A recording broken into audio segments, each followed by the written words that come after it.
high-level government, industry, and academia forum organized by Sabancı Üniversitesi's International Center for Energy and Climate, IICEC, is a unique event in the energy sector in Turkey and in the region as a whole.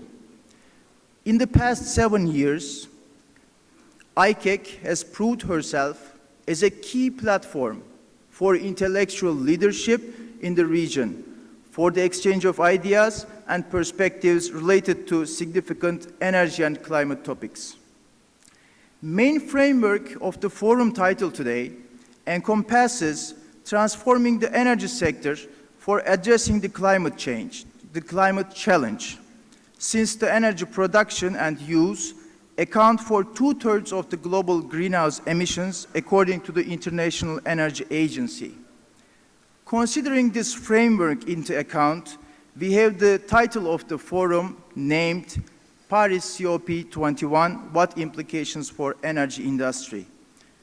Before taking your valuable time, ladies and gentlemen, please join me now in welcoming Ms. Güler Sabancı, Chairman of the Board of Trustees of Sabancı University, to the lectern.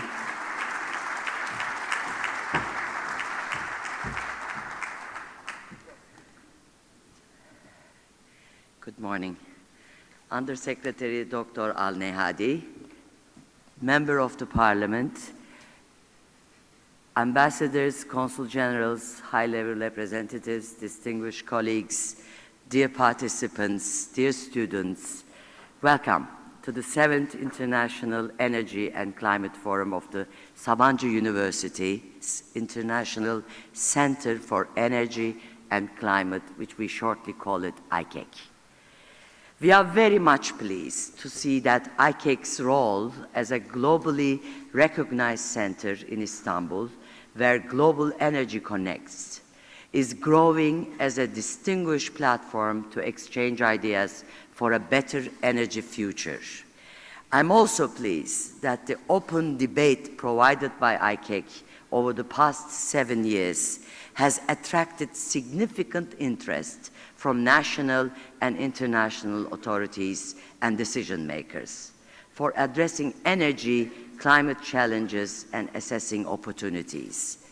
On this occasion, I would like to express my sincere gratitude to Undersecretary Dr. Matar Al-Nehadi, Member of the Parliament, Head of Energy Commission, Mr. Ziya Altunyaldız, Special Advisor of the Prime Minister of Japan, Mr. Elichi Hasegawa, Ambassador of European Union to Turkey, Mr. Hans-Jörg Haber, Ambassador of Ukraine to Turkey, Dr. Sergei Korsikunski. I would like to thank very much to IEA Executive Director, dear friend, Dr. Fatih Birol, who has been elected to the position of Executive Director of the IEA with the unanimous vote last year, which made us great pride.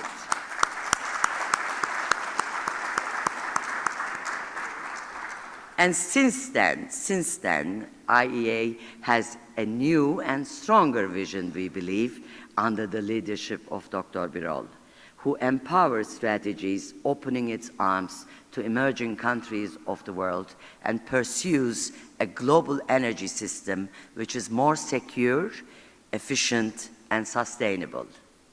I would like to also thank to all ambassadors, consul generals, government officials, invited speakers, and industry executives for joining us today and sharing their views on key energy topics today in Istanbul. I would like to thank to IICEC co-chairs, GE and Enerji, and to all IICEC members, AK Enerji, Ciner Group, Eren Holding, Genel Enerji, Shell, Siemens, and Zorlu Energy Group.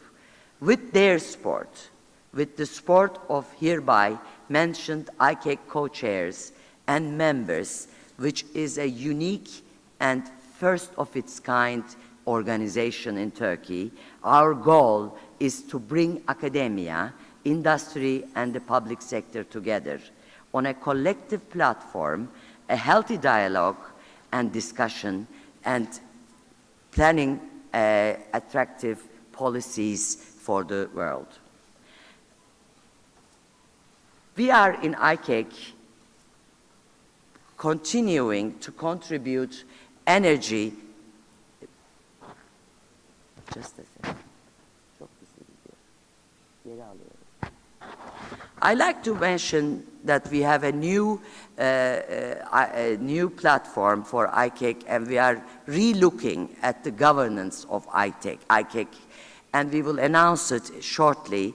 We want to attract new resources to IICEC to make it stronger. Dear guests, the global energy system continues to pose very diverse challenges as well as significant opportunities. These challenges and opportunities largely evolve in today's dynamic world with a variety of global trends, such as urbanization, digitalization, connectedness, and electrification.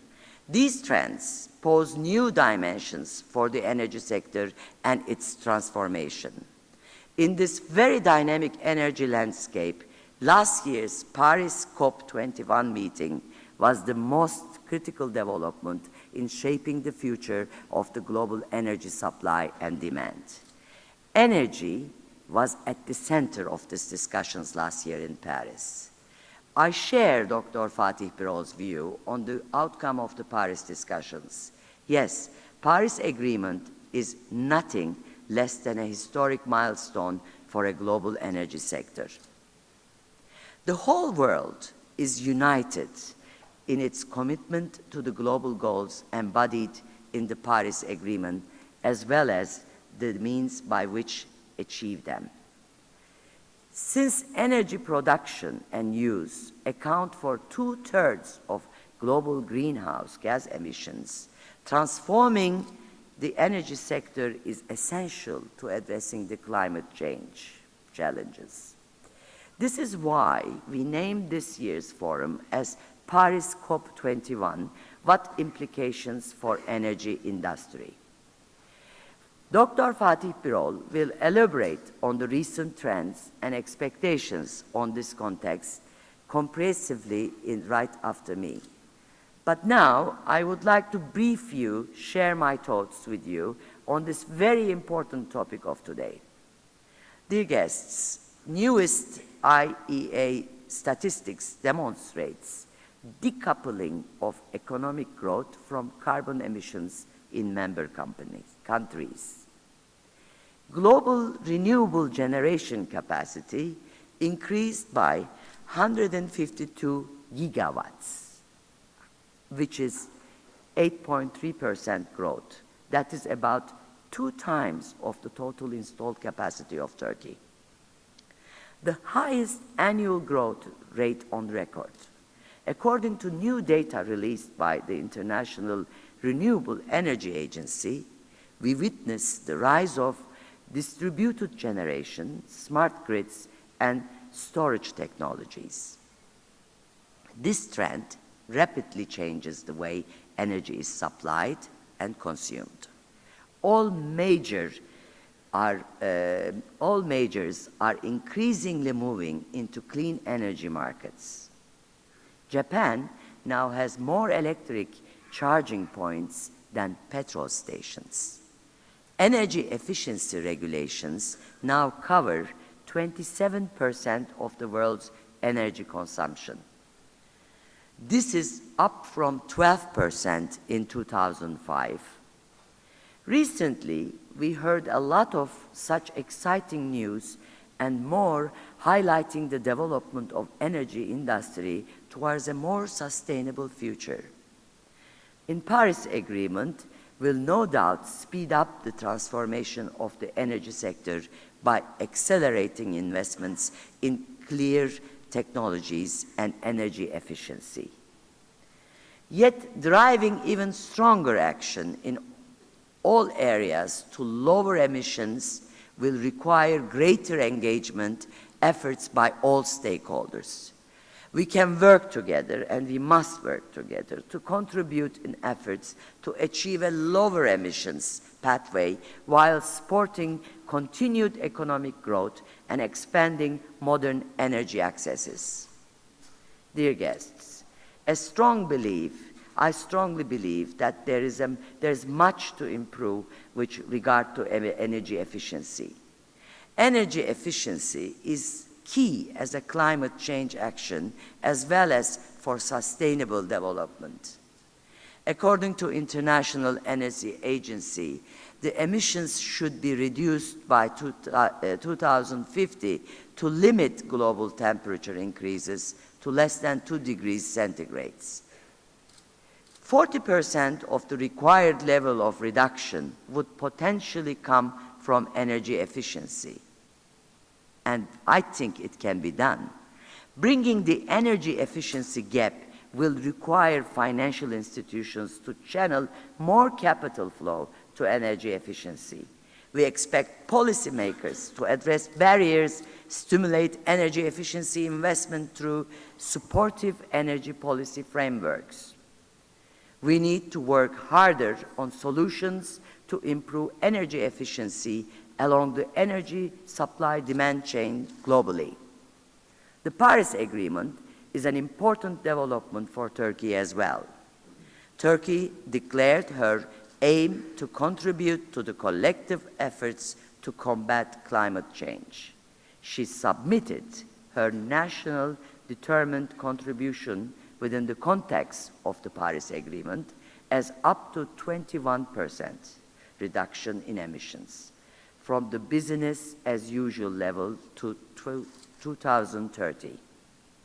The national determined contribution, the so-called NDC, includes both qualitative and quantitative targets in energy production and usage.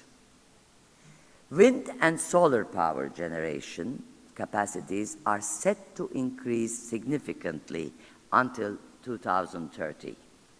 Tapping the full hydroelectric potential and introducing nuclear energy into the power generation mix are among the strong targets of NDC. NDC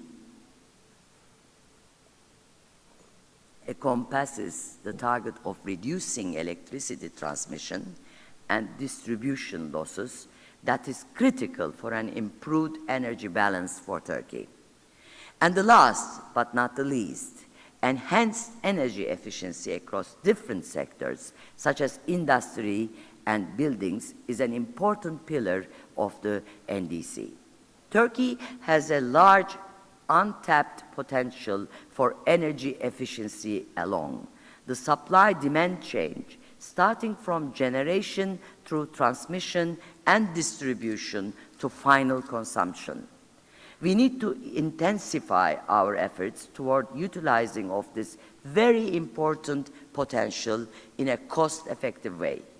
I certainly believe that the major gains in our emissions reductions pathway will come from energy efficiency if we manage to act timely and efficiently.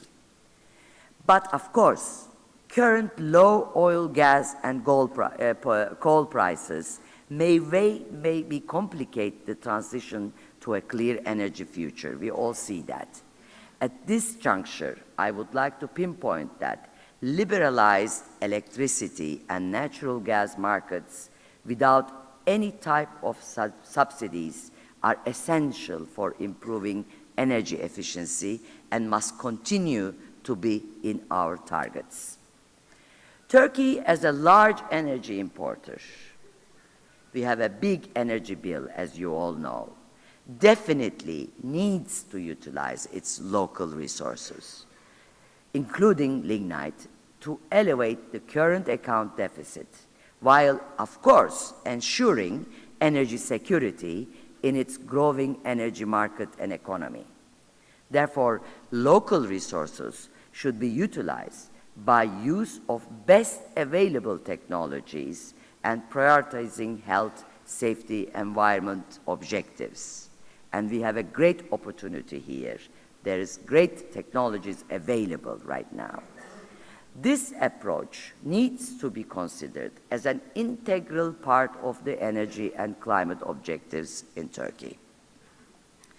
Dear guests, dear participants, before concluding, I would like to share a few words about energy technologies and the need for new business models. Energy landscape is in a rapid change globally that we all live in and we all feel it. Energy technologies are emerging and being deployed in an impressive fashion in all parts of the world. In this very context, I believe that demand management, demand-side participation into the energy markets, wider use of distributed generation options, smart grid development, and electricity storage solutions will all play an important role in transformation of the Turkish energy sector also. Turkey will, its dynamic population, effective energy management, and enthusiastic, as we see it today here, energy actors, majority private sector investors, both local and international, is well positioned to play a leading role in wider energy transformation. We, as policymakers, regulators, industry, market players, and academia, can intensify our cooperation and efforts to bring this vision into a reality. On this ground, we position IICEC as a right platform to perform multidisciplinary objective analysis together with the members strongly linked to education and research contributing to solutions. Dear guests, we are pleased and honored to have you all this year at IICEC's 7th International Energy and Climate Forum, and looking forward to seeing all again next year at IICEC's 8th International Forum. And thank you for your participation, and thank you for your time. Thank you.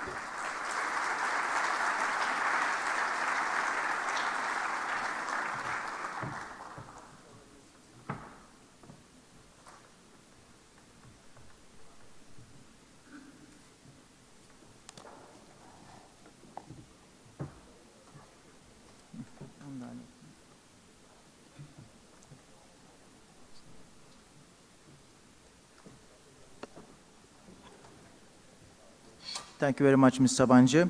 Now I would like to welcome to the lectern IEA Executive Director, Dr. Fatih Birol, for the opening address.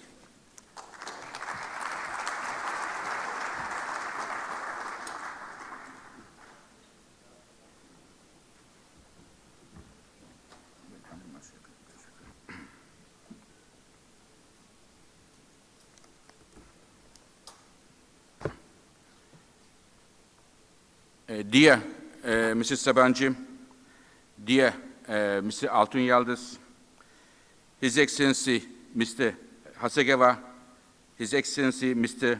Al-Noidi, dear Johannes, dear ambassadors, dear colleagues, a very good morning to all of you.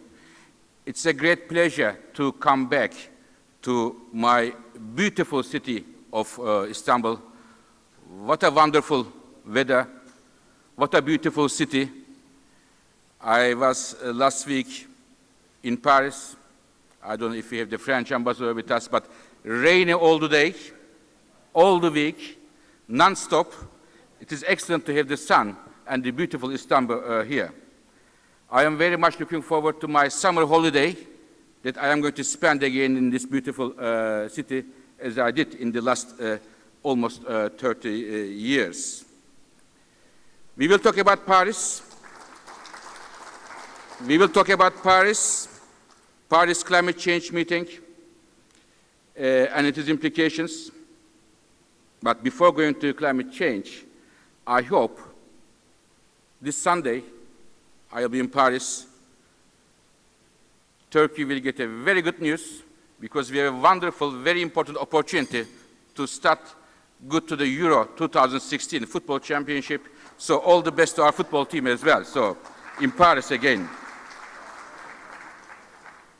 So after this, some domestic remarks, I go to the global picture, the global energy system. How does it evolve? and what are the implications for different countries in the world. I will talk about the global issues because today we have many colleagues across the world here. We have colleagues from Japan, from Middle East, from Europe, from North America, but I can tell you that today, in today's world, no country is an energy island. What happens in Middle East, or United States, or in Japan, will have implications for all of us. It can be change in the oil prices, it can be change in the coal markets, it can be improvement of a new technology. It will affect all of us. So therefore, I would like to focus here on the global picture. First, we are seeing today, in terms of oil, in terms of gas and coal, an exceptionally low price period. And I will discuss you in a minute whether or not these low prices will be with us longer or shorter, and what are the reasons behind that, and what are the implications.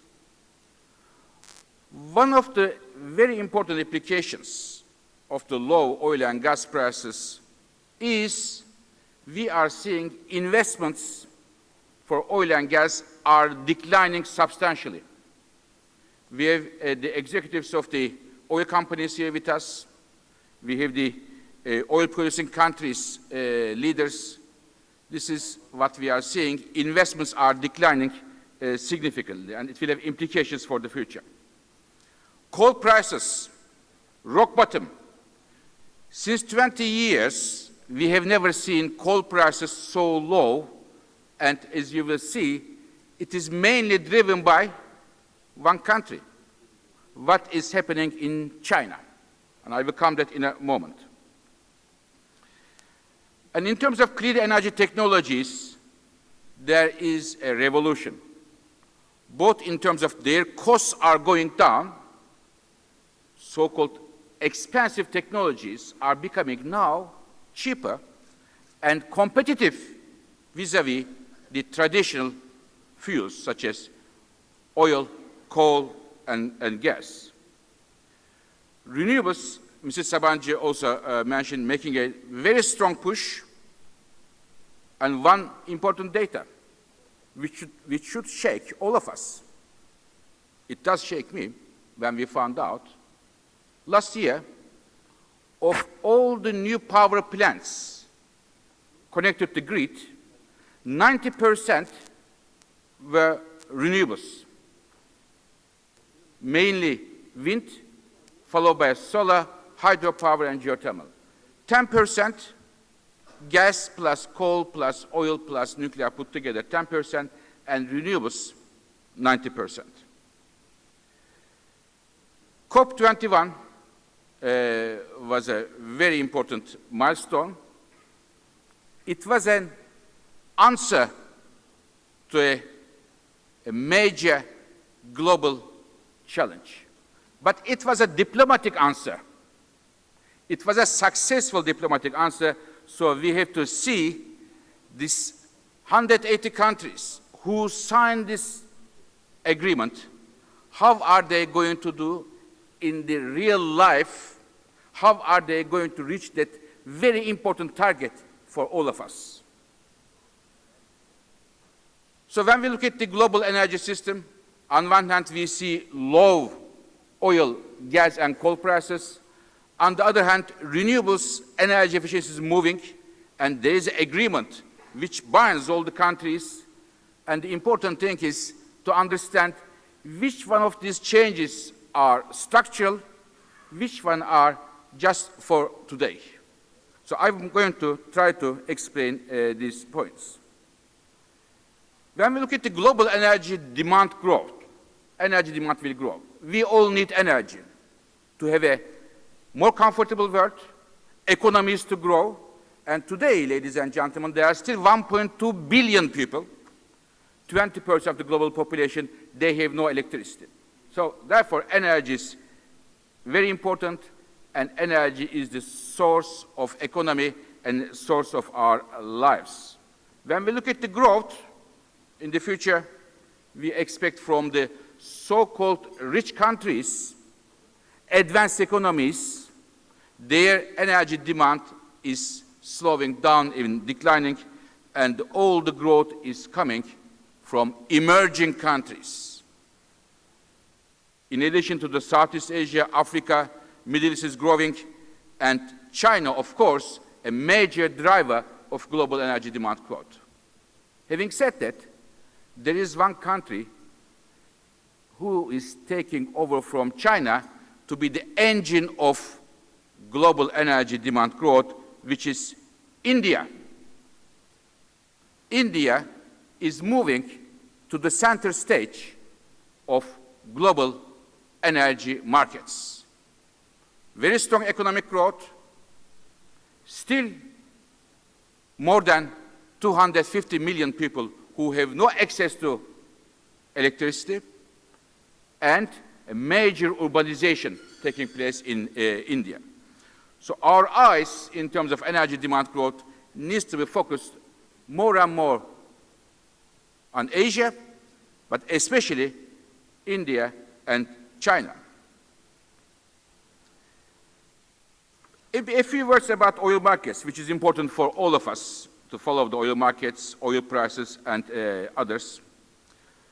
What we see in the oil markets is that the investments, which is very important for the having a comfortable and secure oil markets, investment last year declined the biggest drop.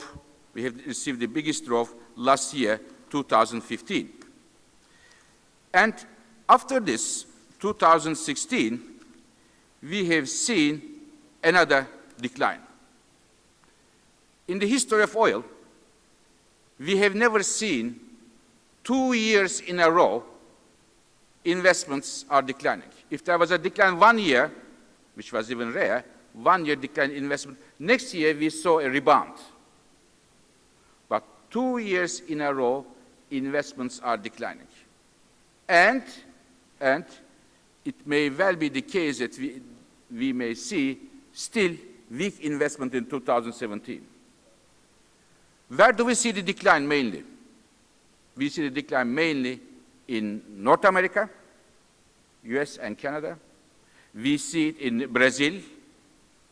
We see it in Russia. And as a result of that, their production of growth, oil growth, will be negatively affected. My worry is, our worry as the International Energy Agency is, this lack of investment for new projects may be risky for the oil markets in the next few years to come, because not enough oil may be coming to markets when we desperately need them in a few years of time. Now, we have seen last January oil prices about $30. In the times of Davos, it was the discussion of what happened to oil prices in the global oil markets. I should say number one issue, in fact, number one is we have the US ambassador here. It was the US elections, number one discussion topic. But number two, as important as that, it was also the oil prices, $30. At that time, IEA said, this is not sustainable. And this may not be even a good news for the consumers. And we expected at that time, through 2017, a rebalancing of the market and prices to increase. And today, prices move from $30 in January to $52 as of today. Why it is happening? It is happening because we see a big drop in the production, especially from United States, Brazil, as well as a result of the unexpected events in, for example, Canada. big forest wildfires in Canada. In Nigeria, we have some security issues. In Venezuela, Venezuelan government has major difficulties to hold the production growth. So as a result of that, less oil comes to market, demand is still strong, and we expect that through 2017, markets continue to rebalance and the production growth will be more and more stable. Markets will stabilize. We do not, however, expect that this price increase we have seen about $20 to $25 in the last 6 months will continue at the same pace. There is no reason to see a major jump in the oil prices as the markets are very well supplied for the time being. Who will be the major growth centers? Which countries? US, again, when the prices go up, US production will come back. Iran, Iraq, other Gulf countries, Brazil, and maybe Russia. So in terms of oil markets, oil prices from $30 to $52, but a much bigger increase seemed to be immediately not very likely. Coal, a very important fuel, not only because of itself, but coal is a competitor to natural gas and renewables and nuclear power and the others. Coal markets are going through a major change. And there is one reason for that. In fact, many reasons, one very important reason. What is happening in China? China alone, ladies and gentlemen, consumes about half of the global coal consumption. So what happens in China in coal affects everybody. And what happened in China in the last 2 years, after decades and decades of growth of coal growth, we have seen a decline. Why?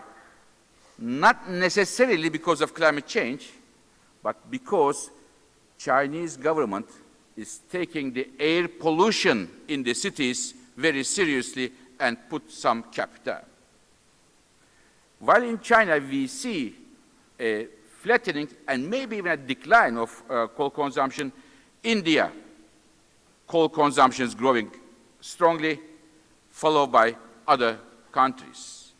In the United States, another major coal consumer, coal consumption went down substantially because shale gas replaced coal, and it had 2 implications, at least. One, US emissions dropped substantially.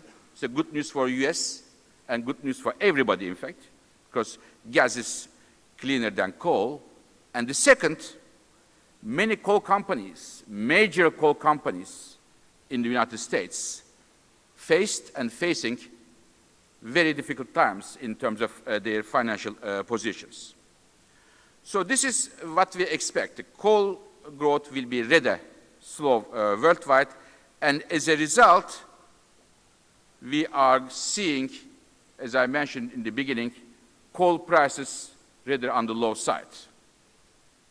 There is still so much coal capacity in the markets, unutilized coal reserves. So therefore, our expectation is coal prices to remain low in the next few years to come. Today, it is about $50 per ton, and we expect this can be more or less a bit higher, a bit lower in the next years to come, which is much lower than what we have seen in the previous years. So low coal prices. Moving to natural gas. Just the day before yesterday in Brussels, I released our annual gas market report to international press, and I wanted to share with you some of our findings here.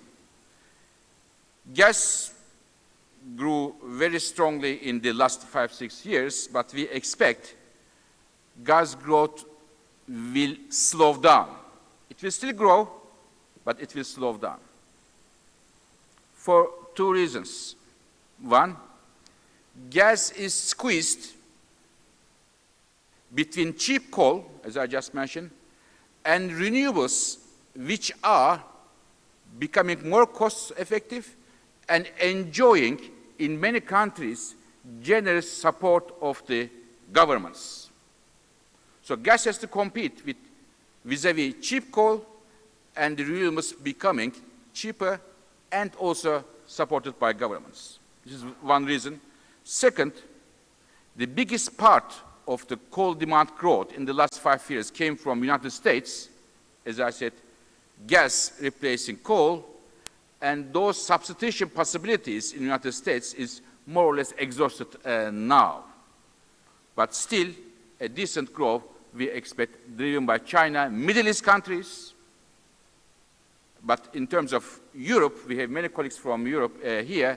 We expect, even though European gas demand recovers, even 2021, European gas consumption will be lower than 2007, just before the financial crisis. It will not reach 2021 the level of pre-crisis in Europe. Now, this weaker demand, because there is an important message for, I think, Turkey and some other important countries and major gas exporting countries. A very important change, LNG markets, sea change. What we are seeing is that unlike the past, LNG markets, LNG capacity will grow substantially, and this growth will come from two countries, US and Australia. About 90% of the new LNG coming to market will come from these two countries, US and Australia. This is, in my view, an excellent news for the gas importing countries, such as Turkey, such as other European countries, such as Japan, such as Korea. This is very good news, and it's also good for the security of energy because new suppliers are coming to the market.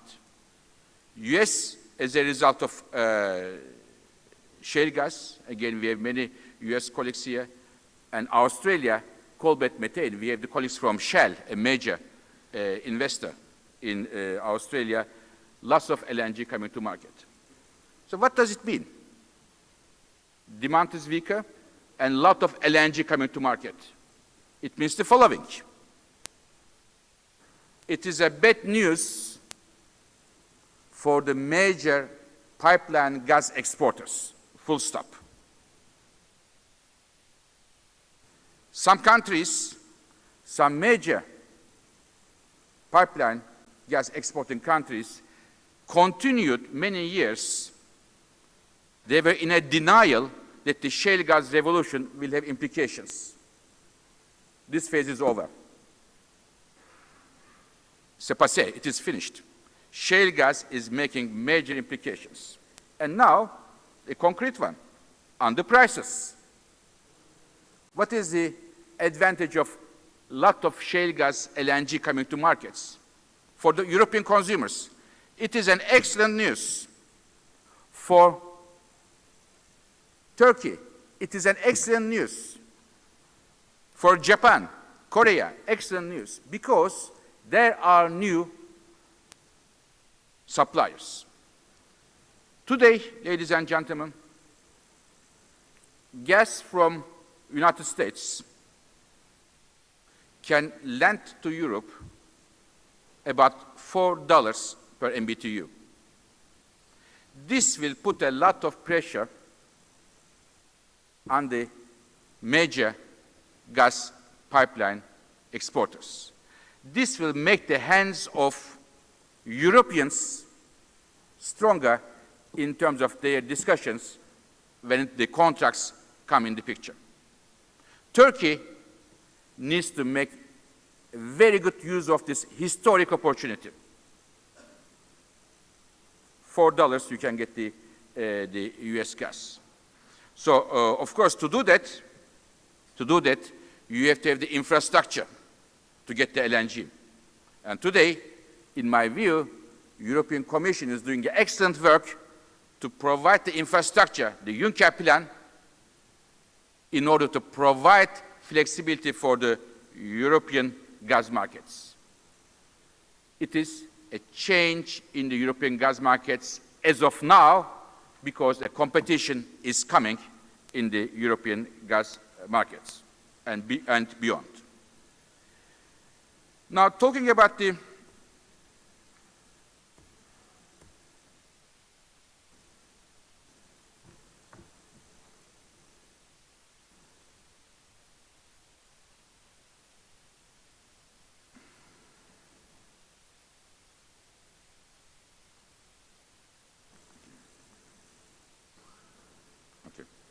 Teşekkürler. Now, talking about the gas, and let me move to renewables. Now, renewables, we have been always talking about renewables, the entire world. Renewables are good.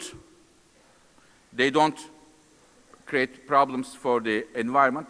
They are good because they are a homegrown energy, so you don't need to buy it from other countries. It is good for the economy. But, what was the problem with renewables?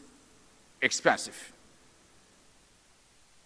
Now, what is happening, ladies and gentlemen? Cost of renewables are coming down. In terms of, for example, onshore wind power, our analysis show that the cost of onshore wind globally in the last 7 years declined by 1/3. Solar, decline of the cost by 80%. United Arab Emirates is one of those countries who's pushing the solar very strongly despite having huge oil resources. And Mrs. Sabancı mentioned the efficiency. The efficient lighting, LED lighting, went down the cost substantially. So the cost of the renewable energies, efficiency equipments are going down and providing a major competition vis-à-vis gas, coal, and other sources. Coming to Paris. As I said, in Paris, very important meeting. There is no country who is represented in this room, in this, I don't know, 500, 600 colleagues, whose government didn't sign to the Paris Agreement. The agreement was, let's keep the temperature increase maximum 2 degrees, and if possible, less than 2 degrees, go well below the 2 degrees. And Mrs. Sabancı mentioned all the governments came with a so-called NDCs, which is their plan. They submit to the United Nations, they say, in 2030, I am going to reduce my emissions by X% by doing A, B, and C. Okay? But when we look at their programs, if you put all of them together, what they want to do, global temperature still increases at least 2.7 degrees Celsius. So we have two questions here. One, their target, government's target, if you put them together, it is still much higher than what the goal is. Second, we have many government representatives here, but second, governments set that target, but setting the target is something, to reach that target is something else.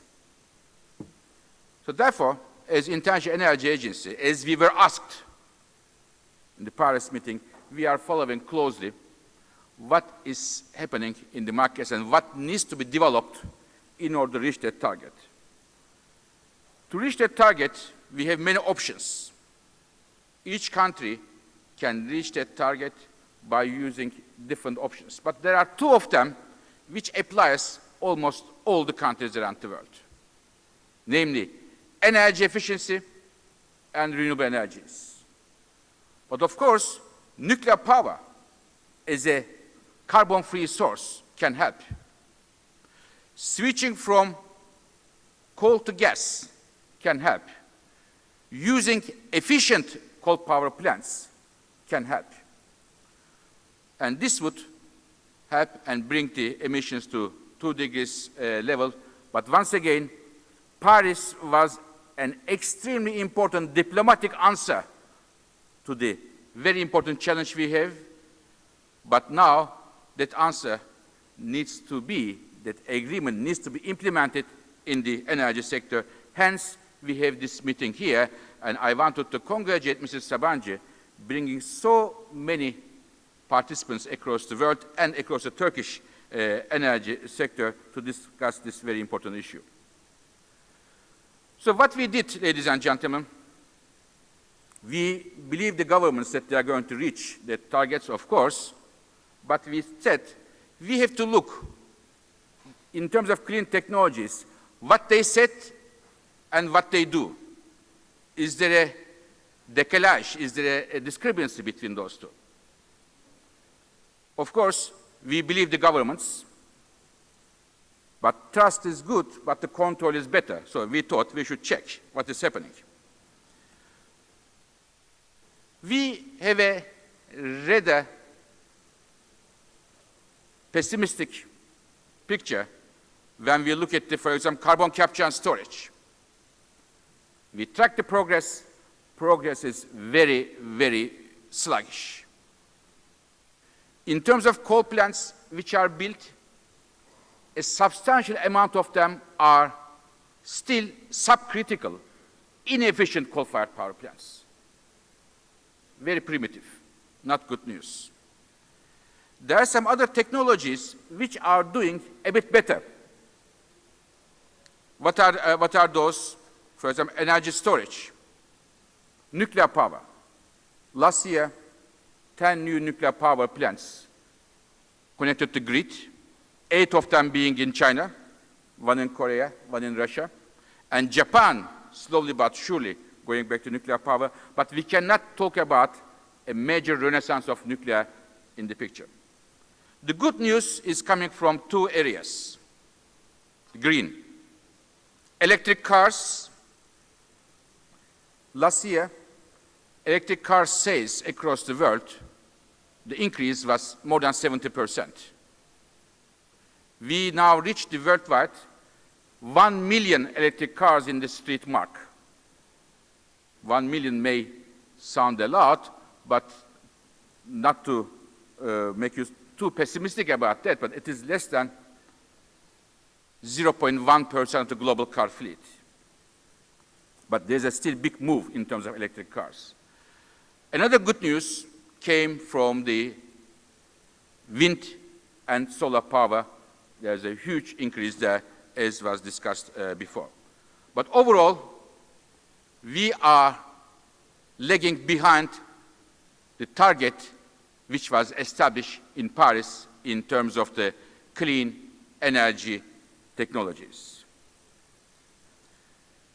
So, ladies and gentlemen, let me finish my words by trying to highlight 3-4 points and leave you with that. We have lower oil prices, major increase, $25 in the last 6 months, and we can expect that these price levels may be with us for some time to come. And in terms of gas and coal, however, we expect there will be pressure on the gas and coal prices globally for a few years to come. When we look at the projects coming in the picture and the level of demand. But a worry is, in terms of oil and gas, investments are not taking place, which may be an important issue in a few years of time. COP21, Paris, a historic meeting. It pushed the clean energy technologies. Governments made agreement. But once again, being a rather skeptical person, Excellent move, excellent decision, but we need to look at the implementation of that, and there's a lot of things to do for governments and for the energy industry. We have seen major progress in several technologies, but most of the technologies are lagging behind. Solar PV, cost declined substantially. Wind, very good news. Electric cars, very good news. But carbon capture and storage, biofuels, they are still lagging behind. Overall, we are not doing well, to be honest with you. We have to accelerate our progress towards clean energy technologies. Now, I started with saying that no country is an energy island. We all can and need to learn from each other. The international collaboration on energy has never been so vital. And the IEA, if I may say a few words on the IEA, we have started, as Mrs. Sabancı said, with a new program to embrace this role given to us. And there are three elements of that, this new role of the IEA. We call it the modernization of the IEA. Number one, our member countries as of now are the US, Canada, all European countries, Japan, Korea, Australia, New Zealand. We have been, after 40 years, first time, we are opening our doors to emerging countries. Within the last 9 months, Mexico decided to be a member of the IEA. China became an associate member of the IEA. Indonesia became an associate member of the IEA. Thailand and others we are negotiating. So we are opening the doors of the IEA to emerging countries. We want to be a truly international energy agency, not only the, as they say, rich man's energy club. This is number one. Number two, we have been known to look after the oil security. All countries have stocks, our countries, in case of an emergency. We have been making a lot of efforts. When there's a Katrina event in the United States, markets were tight, we brought oil to the markets to comfort the markets. During the first and second Gulf War, there was a problem in the markets, we put oil to the markets. And now, we have a new mandate in addition to oil security, which is the gas security. We are looking after gas security as it was given to us by our ministers, and also during the very successful G7 meeting organized by Japan, by G7 leaders, it was given to us, look after the gas security. This is number two. And number three, and the last one, we have the pole position across the world in terms of traditional energy technologies. Now, it is time for the IEA to be a clean energy hub. We are putting a lot of emphasis on energy efficiency, becoming an international central bank of energy efficiency, as well as other renewable and other clean energy technologies. This is the modernization of the IEA to embrace the changes in the global energy system now. Once again, thank you, and thank you very much for your attention. Thank you.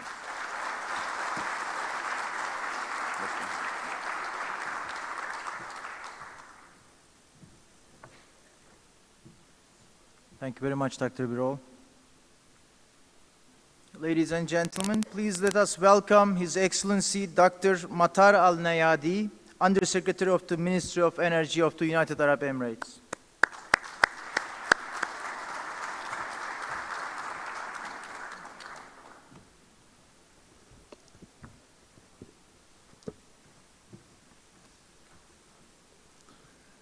Bismillah ar-Rahman ar-Rahim. Assalamu alaikum wa rahmatullahi wa barakatuh. Your Excellency, distinguished guest, my dear student, ladies and gentlemen, I would like to start by thanking the International Center for the Energy and the Climate of the Sabancı University for inviting me to speak at this important forum in one of the most beautiful cities in the world, Istanbul. I'm especially glad to be invited in what is a crucial year for the energy sectors and for the sustainable energy policy making. Last year, the outcome of the Paris COP21 set the long-term priorities for 188 countries around the world in the area of clean energy, energy efficiency, and sustainability. It marked a decisive change of momentum. It changed the pact in a long effort to control emission and to implement sustainable energy strategy across the world. Starting in 2016, countries around the world must ensure that the road toward clean energy, energy efficiency, and sustainability is constructed securely, with a reasonable energy policy making and with a smooth transition to the energy industry. This new momentum created by COP21 has set a new collaboration between countries, public and private partnership. As this forum correctly mentioned, the next step is for us as a stakeholder of the energy industry to find out what are the implications to our industry. And let me here turn to the United Arab Emirates' experience in this regard. In the case of the UAE, the nation has taken a leading role in implementing a sustainable energy transformation. Since 2007, the country has made great progress in diversifying its energy portfolio and increasing energy efficiency. We believe that long-term energy policy making and the support of the stakeholders of the energy industry, from government leadership to energy company, and the engagement of the UAE population is the key to success of the implementation of the energy sectors. As we all believe that no country can address climate change on its own, the UAE believes that cooperation with other nations around the world is crucial to meet the energy-related demand of the Conference of the Paris COP21 goal for limiting global warming by 2050, and to deliver this transition to a cleaner future in this new era of collaboration. We recently concluded a successful Clean Energy Ministerial SIM7 and the Mission Innovation Ministerial meeting in San Francisco, and we're encouraged to witness that the strength of the momentum that COP21 is still strong. The SIM represents 90% of the global clean energy investment and 75% of greenhouse gas emission. Together with the private sectors, the platform has worked to accelerate the delivery of a clean energy around the world since 2010. It has successfully committed to continue to improve the competitiveness of a clean energy technology, decarbonize the power sector, increase the access of the private sector to renewable energy, and improving energy management. Our contribution to key international platforms such as Clean Energy Ministerial is crucial to ensure that we engage with the international community in this effort. We also believe SIM is a unique platform to make the private sector participant through the creation of innovation collaboration. At the conclusion of the first ministerial meeting of the Mission Innovation Initiative, the World Energy and Business Leader announced key action to accelerate the global deployment of technology. 21 countries committed to double budget in clean energy research and development, which today reach $15 billion every year. Together, the public and private sector represented more than 60 global companies committed to increase innovation in technology and R&D. The United Arab Emirates welcomes this renewed momentum to create a green economy where clean energy can have a greater role in powering the growth of the nation and where our national resource can be used more efficiently. In 2007, the UAE took the pioneer role to launch a series of initiatives in the field of energy that have proven to be crucial in setting the nation on the right path to clean energy, energy sustainability, and the